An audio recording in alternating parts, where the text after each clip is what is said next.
مساء الخير، انا كريستين. لو اول مره تشوفوني لايك الفيديو، اشتراك للقناه. النهارده هنعمل فيديو سريع عن تتبيله الفراخ.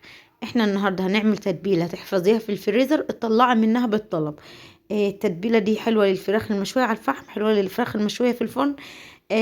طريقه سهله خالص وبسيطه، فيها تركات وحاجات كلها مهمه، وهتخلي طعم الفراخ المشويه معاك سواء على الفحم او في الفرن ريحتها حلوه خالص. تمام، يلا بينا نشوف المقادير معانا ايه. تمام، انا هنا معايا فلفل احمر. الاول زيت زيتون اساسي معايا في الوصفه، ده حوالي نص كيلو بصل.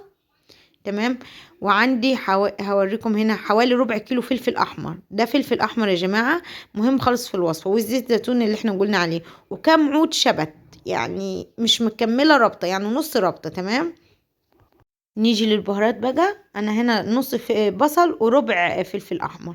تمام، طماطميتين صغيرين هنقشرهم، هنحش الذره بتاعت الطماطم وهنقطعها. تمام، الملح عندي معلقه كبيره خالص ملح، معلقه كبيره ملح، معلقه صغيره مليانه فلفل اسود، معلقه كبيره توم باودر، وروزماري هنطحنه مع الباقي كل المكونات، ومعلقه بابريكا صغيره. ليه معلقه نص معلقه اسفه بابريكا، لانه اصلا الفلفل الاحمر هو نفس طعم البابريكا. تمام، بس احنا خدنا معلقه بابريكا، نص معلقه بابريكا مدخنه. البابريكا اللي انا بستخدمها هنا بابريكا مدخنه. الفلفل الاحمر اساسي معايا، هو بيدي طعم للشوي في الفراخ حلو خالص. طبعا لو عايزين نعمل تتبيله سمك يبقى نفس المكونات كلها، بس هنغير البصل بتوم، يعني بدل البصل هنحط توم، وبدل الفلفل الاسود هنحط كمون، ونفس المكونات كلها.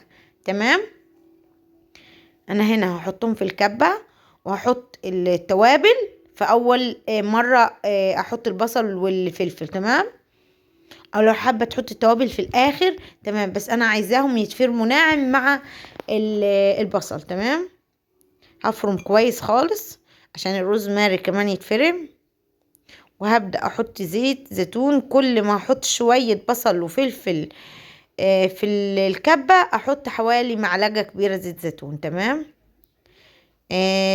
طبعا في ناس يقولوا ينفع نستبدل الزيت زيتون بزيت عادي. ينفع، بس الزيت يفضل زيت زيتون، بيبقى طعمه حلو كمان في الشوي وتتبيلات الفراخ.